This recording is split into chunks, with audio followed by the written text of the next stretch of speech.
Vocabulary highlighted in the book Fundamental Stock Analysis by Hartley, Mike.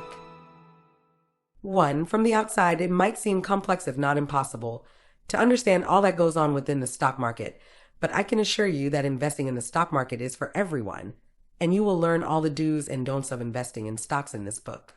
2. Doing this helps you determine if the company is overvalued or undervalued. 3. The professionals charge fees, leaving an insignificant amount of the profit for you.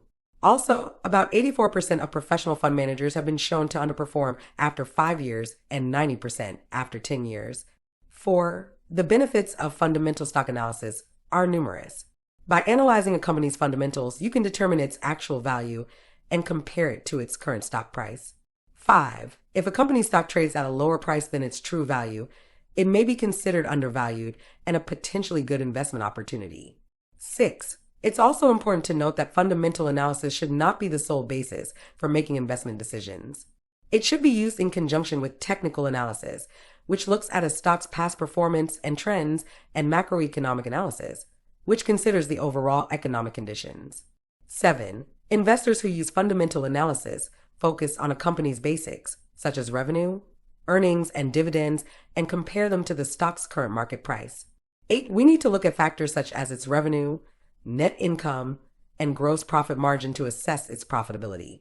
Do not forget to review its debt and liquidity to gauge its financial health. 9. The next thing we have to do is consider its management and governance, which means researching the company's management team, their experience, track record, and the company's board of directors. Trust me, it's not stalking. We're just doing our homework on some people who would either make us rich. 10. It is important to note that fundamental analysis requires research and an understanding of financial statements and concepts. Still, it is a process that can be performed by anyone willing to put in the time and effort. 11. Examining financial statements, evaluating key financial metrics, assessing a company's management quality, analyzing a company's price to earnings P/E ratio, examining a company's dividends, researching the company's return on equity, ROE, and return on assets, ROA. 12. Evaluating the company's book value per share, analyzing the company's growth rate, and comparing it to the industry average, considering the company's market share, reviewing any recent news or press releases. 13. The predictions made by quantitative models are only as good as the data and assumptions on which they're based, and they may not always accurately predict future performance. 14.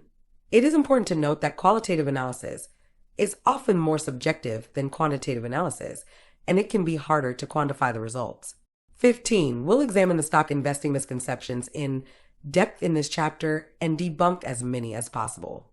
16. Successful investors understand the limitations of their analysis, adapt to changing market conditions, evaluate assumptions, and remain open to new information.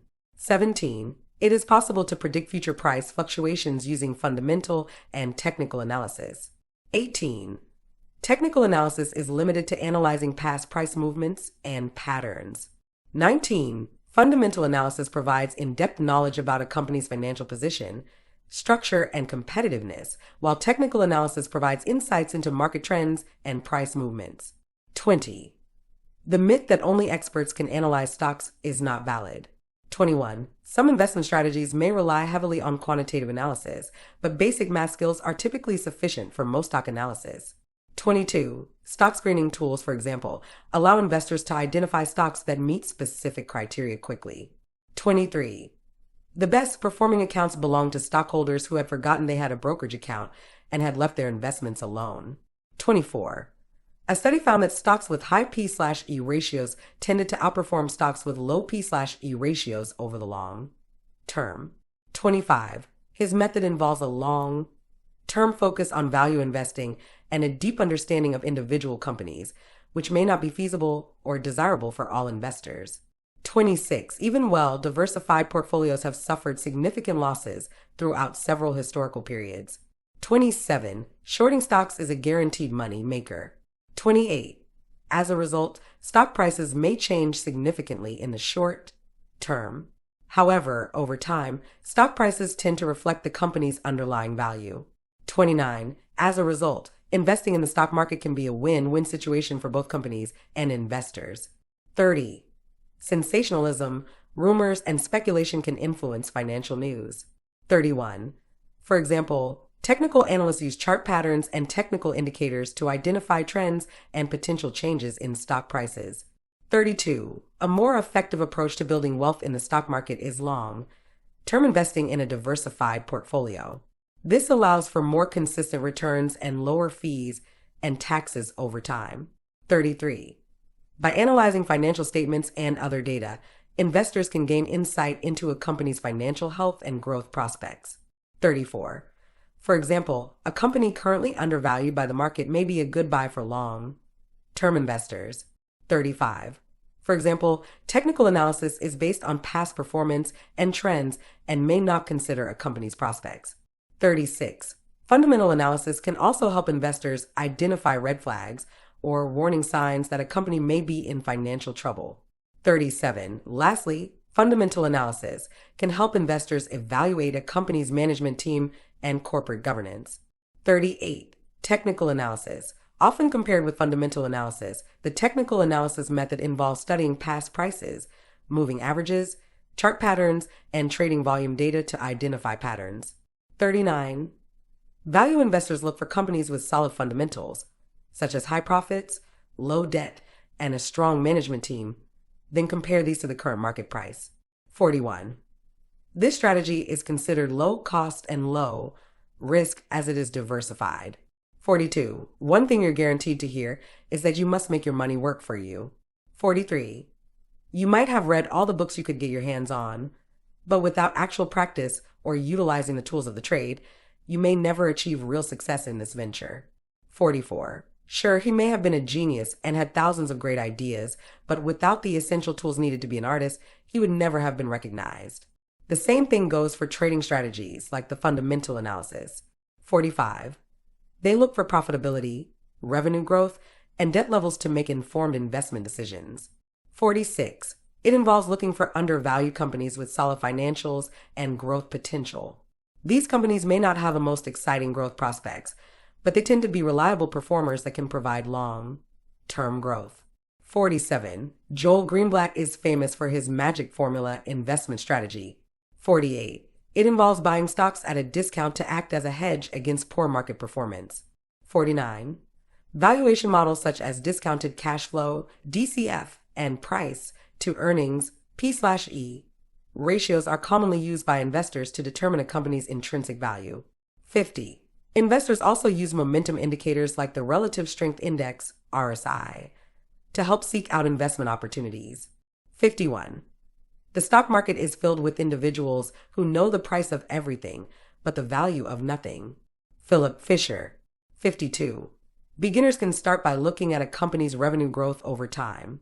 If it consistently increases, this might indicate that the company is performing well and has growth potential. 53. If the EPS is constantly increasing, it may indicate that the company is becoming more efficient and generating more profit. 54.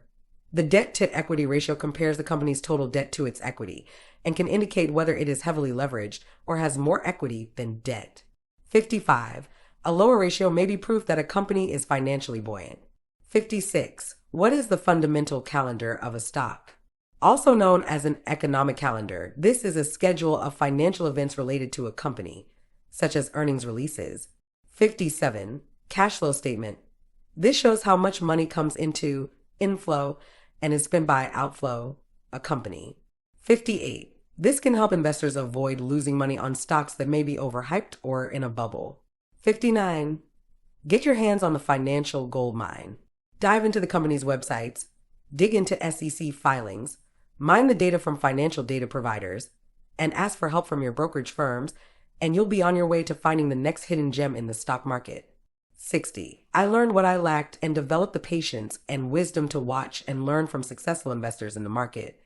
61. Successful investors who use fundamental analysis spend a significant amount of time researching and analyzing potential investments. This also includes studying charts and trends to locate pattern behavior and make price predictions. 62. This means they stick to a specific set of criteria and analysis when evaluating companies rather than being swayed by short-term market fluctuations. 63. Successful investors are skilled at identifying undervalued companies with solid growth prospects. 64. This means investing in companies trading at a significant discount to their intrinsic value, providing a buffer. 65. As a beginner investor, determining the right time to buy or sell a stock can be challenging. 66. In this case, you decide to hold off on buying the stock until it improves its performance. 67. The stock price drops to $40 per share, and you can see that the company's underlying fundamentals haven't changed and the market overreacted. 68. The stock market can be unpredictable, and no one can predict the future with certainty. Even experienced investors sometimes make mistakes. Therefore, as a beginner, it's essential to stick to your plan and not let emotions drive your decisions. 69. The income statement is the story of the company's profitability. It tells you whether a company is making money and how efficiently it is doing so. Warren Buffett. 70.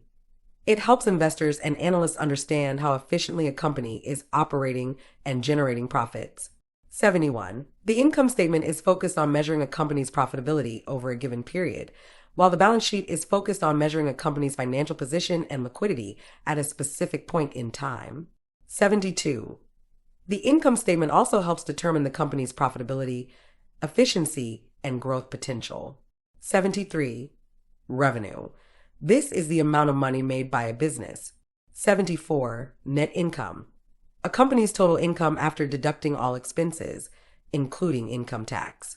It is also called profit or earnings. 75. This measures the company's profitability.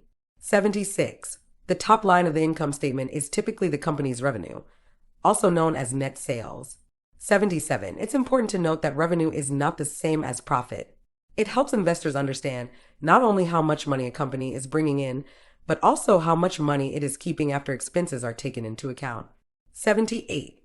A higher profit margin is generally considered a positive sign, indicating that a company is operating efficiently. However, it's important to compare a company's profit margins to its industry averages and historical performance to understand its profitability. 79. Revenue with low profit margins is not a winning combination. 80. When analyzing an income statement, it's also important to compare a company's actual profits to analysts' expectations and the company's guidance. 81. Know what you own and know why you own it. Peter Lynch. 82. Assets are anything a company owns that has value, such as cash, inventory, and property. Liabilities are anything a company owes, such as loans, accounts payable, and taxes owed. 83. A higher current ratio typically indicates that a company is in a better financial position, as it can pay off its short-term obligations. 84. The debt-to-equity ratio is another commonly used metric that compares a company's total debt to its equity. A lower debt-to-equity ratio indicates that a company has a stronger financial position, as it is less reliant on debt financing.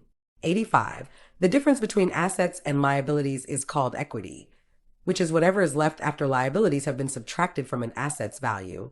86. Understanding the difference between assets and liabilities is vital to understanding how a company is financed. 87. Current assets should be exchanged for cash or consumed within a year, such as accounts receivable, inventory, etc.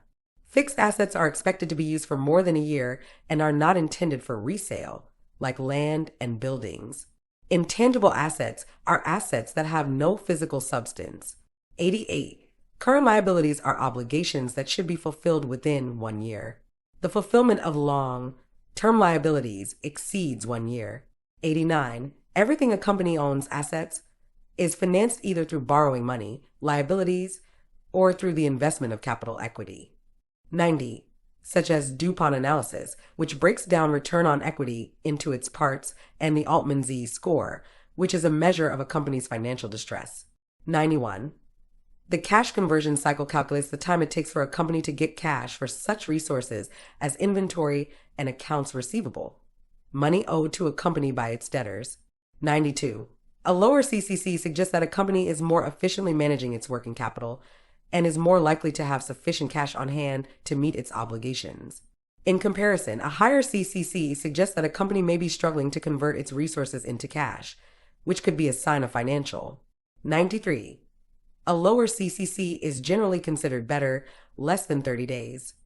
Still, it is important to note that a high CCC does not necessarily mean a company is unprofitable, and a low CCC does not necessarily mean it is profitable.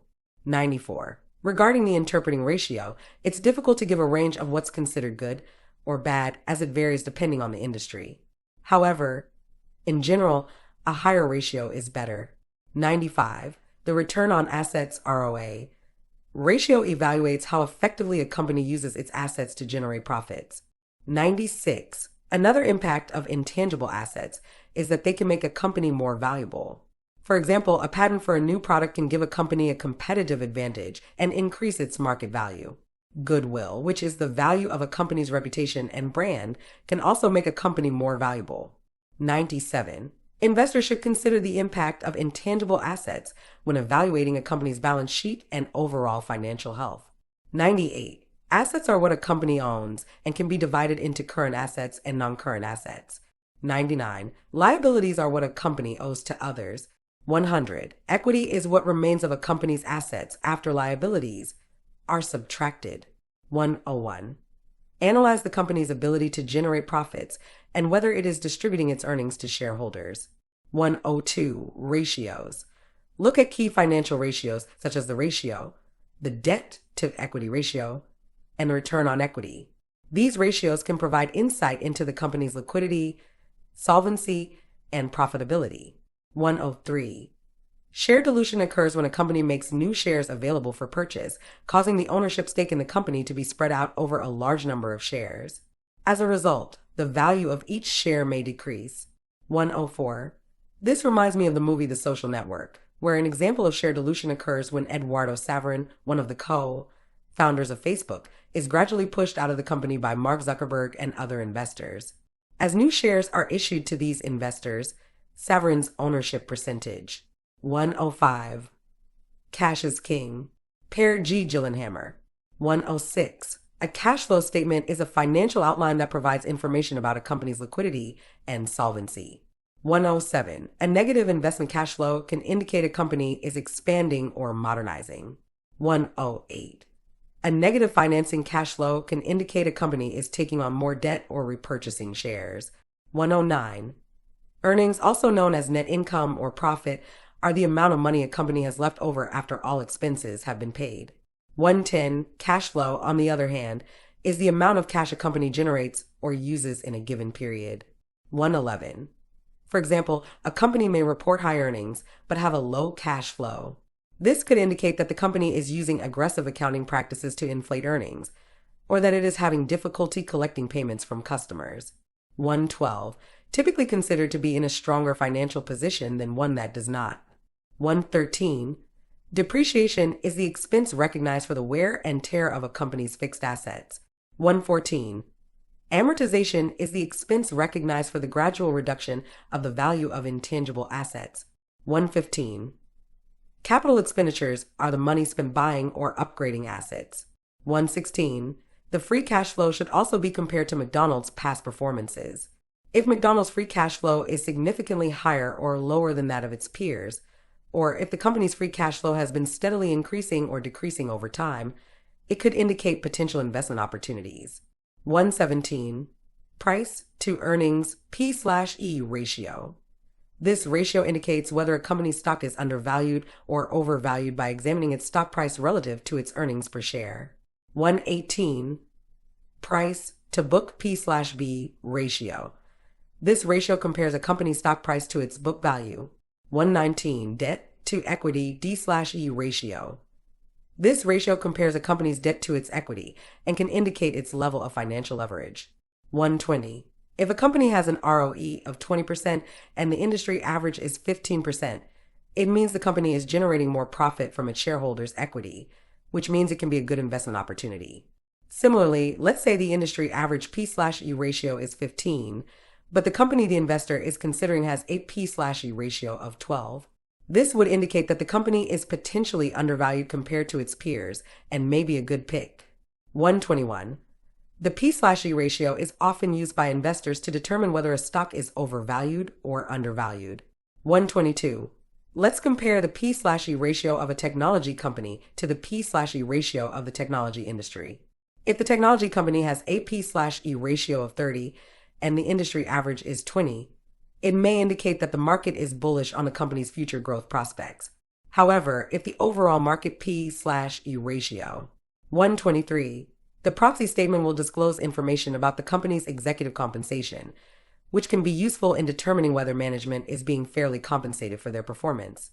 124. One practical example of how you can expand fundamental analysis through the proxy statement is by looking at the company's executive compensation. If the company's CEO is being paid a high salary relative to the company's performance, 125, it is wise to consult a third party before making an investment decision, as it can provide valuable insight and perspective. Benjamin Graham. 126. When companies communicate with the public through official statements, press releases, and other forms of communication, we call those public comments and statements. 127. Additionally, beginners can also benefit from collaborating with more experienced analysts, as they can gain valuable knowledge and insights about the industry and the markets. 128. Identify analysts in your field of interest. Look for analysts who cover the specific industry or sector that you are interested in. 129. Follow their work. Start following the work of the analysts you have identified. Read their research reports, listen to their conference calls, and pay attention to their ratings and price targets. This will give you a sense of their investment style and what they believe is important for a company's. 130. Analysts will often focus on revenue growth, profit margins, and return on equity. 131. Investors should look at the backgrounds and track records of the company's executives, as well as their level of ownership in the company. 132. It is very important to read the reports critically and not just focus on the positives. Compare the report to the company's historical performance and industry averages. Another way to observe the report is to check if it is updated regularly and for its accuracy. 133. An AAA rating is the highest rating and indicates a very low risk of default, while a C rating indicates a high risk of default. 134. When analyzing a credit rating report, investors should pay attention to the overall rating, as well as any specific factors that led to the rating being assigned. 135. Similarly, when you're thinking of investing in a company, you can look at the credit rating of that company by these agencies, and it will give you an idea of the risk associated with investing in that company. 136. The goal of social investing is to not only achieve financial returns, but also create positive social and environmental impacts. 137. This approach is based on the idea that the performance of the overall market will dictate the performance of individual stocks. Kramer, 2021.1. 138. Bottom-up investing, on the other hand, is an investment strategy that starts with analyzing individual companies and their fundamentals, such as revenue, earnings, and growth prospects, before taking into account macroeconomic trends. 139. Monitoring the economy of a company involves tracking and analyzing various economic indicators that can affect the performance of the company. 140. You should note that the company's industry-specific indicators, like the Purchasing Managers Index, PMI, Consumer Confidence Index, etc., should be studied while monitoring the economy of a company. 141. Inflation and Consumer Price Index, CPI. This measures the rate of increase in the price of goods and services. 142. This is a measure of the health of an economy's manufacturing sector. The PMI is based on a survey of purchasing managers and provides a snapshot of the conditions in the manufacturing sector by examining trends in new orders, production, employment, and prices. 143. The ISM Index is based on a survey of supply managers and provides a comprehensive overview of the conditions in the economy by examining trends in employment, production, new orders, prices, and inventory levels. 144. Consumer Confidence Index. This is a measure of consumer sentiment about the state of the economy. 145. We will explore buying signals, selling signals, when to bail out, and the role of dividends in buying or selling a stock. 146. ROE measures the amount of profit a company generates relative to the amount of equity it has. 147. A high debt to equity ratio can indicate that a company is taking on too much debt and may be assigned to sell. 148. A low P/E ratio can indicate that a stock is undervalued and may be a good one to be. 149. A high revenue growth rate can indicate that a company is expanding and may be a good buy. 150. A high dividend yield can indicate that a stock is paying a higher return to investors and may be a good buy. 151. Strong earnings growth. A company with a history of strong earnings growth is likely to continue growing. 152, low price to earnings ratio. A low P/E ratio indicates that the stock is undervalued and may be a good buy. 153, high return on equity. A high ROE suggests that the company is generating a lot of profit relative to its shareholders' equity. 154, strong balance sheet. A company with a strong balance sheet is less likely to go bankrupt and is, therefore, a safer investment. 155, negative earnings surprises. If a company's earnings fall short of analyst expectations, it may be a sign that the stock is overvalued and it's time to sell. 156, dividend cuts. A company cutting its dividend can be a sign of financial trouble and may indicate that it's time to sell the stock. 157, breaking below its 50-day or 200-day moving average can indicate that the stock's momentum may be reversing and it's time to sell. 158, market trends. If the overall market or a particular sector is in a bearish trend, it may be a good time to sell stocks in the market or sector. 160, you may also choose to bail out of a stock investment that is not performing well. 161, both bailing out and ending a relationship are difficult decisions to make, but they can ultimately protect you from further loss or harm. 162, if a company has a history of paying dividends, it may be seen as a sign of financial stability and consistent cash flow. 163, on the other hand, if a company is not paying dividends or is reducing its dividend payments, it could be a sign of financial trouble. 164, some investors may be attracted to stocks that pay dividends, while others may prefer stocks with more growth potential.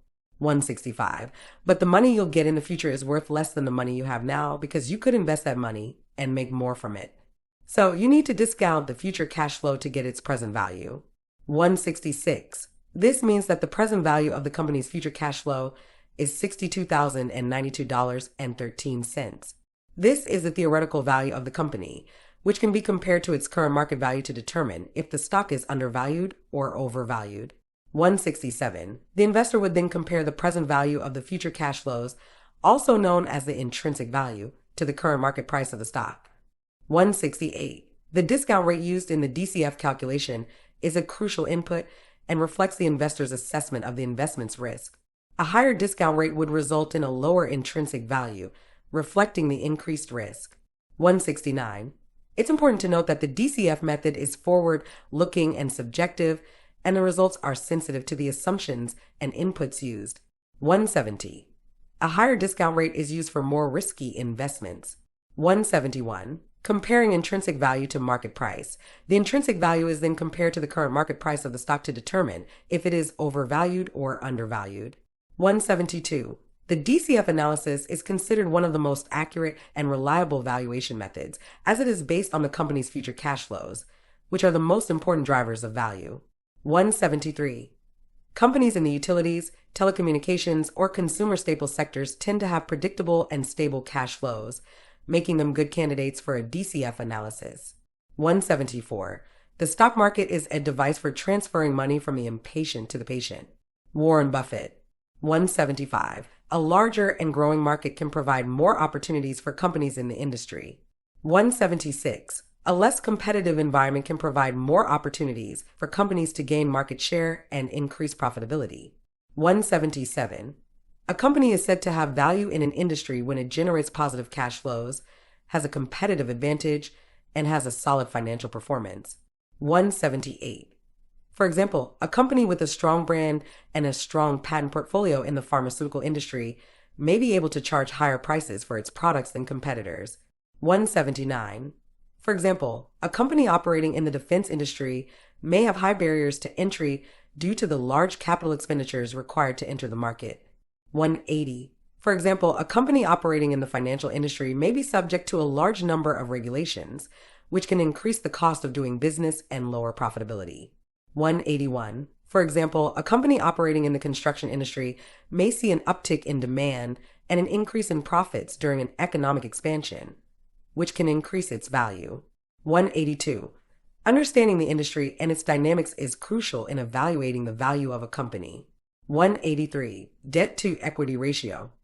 An investor can compare the debt to equity ratio of companies in an industry to identify those that are more leveraged and may be at a higher risk of financial distress.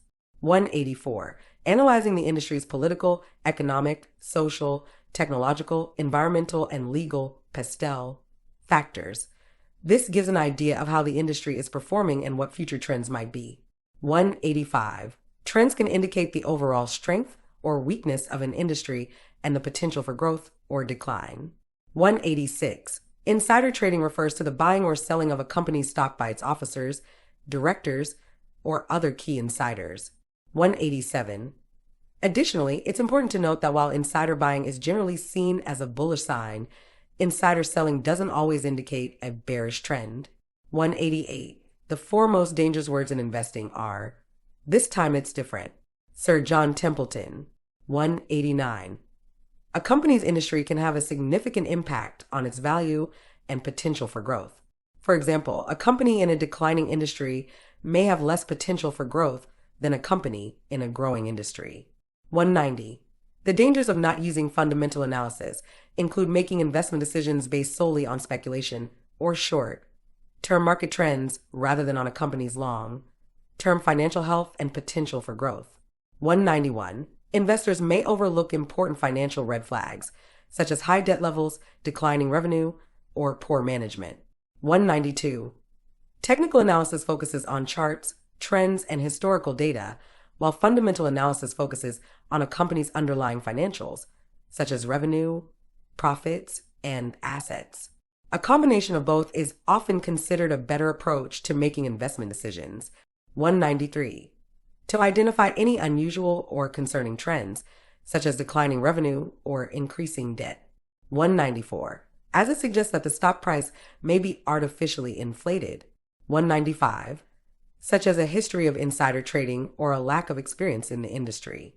196. Some red flags, such as high debt levels, may be normal for a particular industry. It's important to understand the industry's norms. 197. Technical analysts believe that the historical performance of a security, as shown on a chart, can be used to predict its future performance. 198. Chart patterns. Technical analysts look for patterns in a stock's price and volume data, such as head and shoulders, triangles, and double bottoms. These patterns are believed to indicate buying or selling opportunities. 199.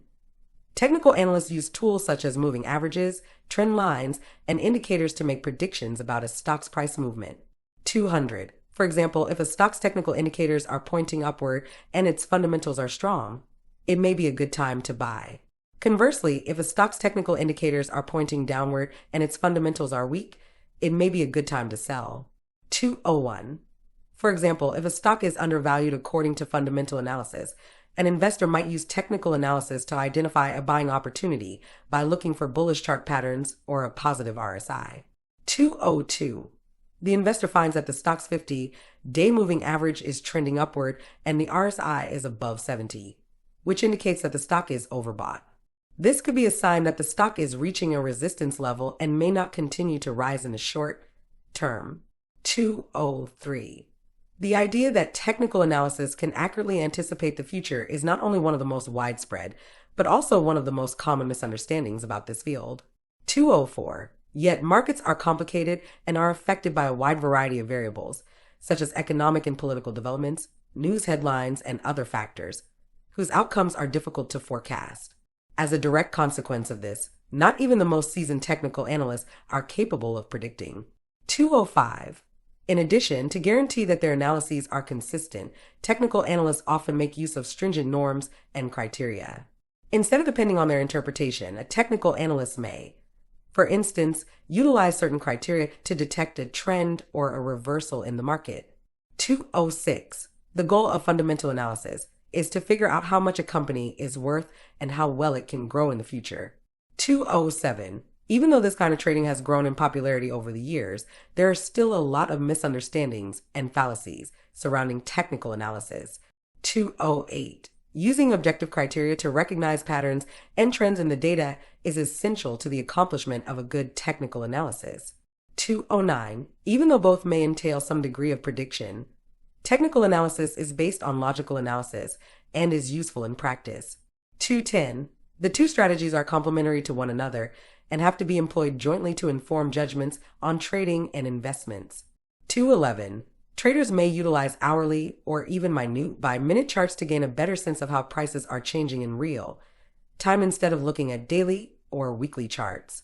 They may use this to find patterns and trends that may be hidden on longer term charts but are obvious in the short term. 212. Moreover, traders may make use of technical indicators created especially for choppy markets, including the average true range ATR indicator. 213. In the short run, the market is a voting machine, but in the long run, it is a weighing machine. Benjamin Graham. 214. Quantitative analysis uses numerical data and financial ratios to evaluate a company's performance. Qualitative analysis, on the other hand, involves evaluating a company's management team and industry trends. 215. However, it is essential to note that the DCF method is forward-looking and subjective, and the results are sensitive to the assumptions and inputs used. Point 2. 216. Look at key financial ratios such as the P/E ratio to get a sense of the company's valuation relative to its peers. This can help you identify undervalued stocks. 217. Check out the company's free cash flow. 218. Percentage of its earnings and dividends. It may signify financial stability and strong prospects. 219. Use discounted cash flow DCF analysis to estimate the intrinsic value of a stock. Be aware that this method is forward-looking and subjective, so it's essential to be careful with your assumptions and inputs. 220. Keep an eye on insider trading activity. 221. Finally, don't forget to diversify your portfolio and keep an eye on your risk-reward ratio. Remember, no single stock or investment strategy is a sure thing, so it's essential to spread your risk and manage your expectations. 222. Look for trends in the stock's trading volume, which can indicate investor sentiment. 223. A company's financial health and growth prospects are key indicators of its potential for long-term success. 224. Look for companies operating in sectors with strong growth prospects and favorable conditions. 225. Use stop-loss orders to limit potential losses. A stop-loss order is an order to sell a stock when it reaches a specific price, which can help limit potential losses. 226. Avoid active trading.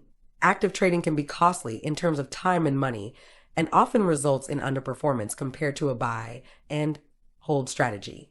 227. Invest in dividend-paying stocks.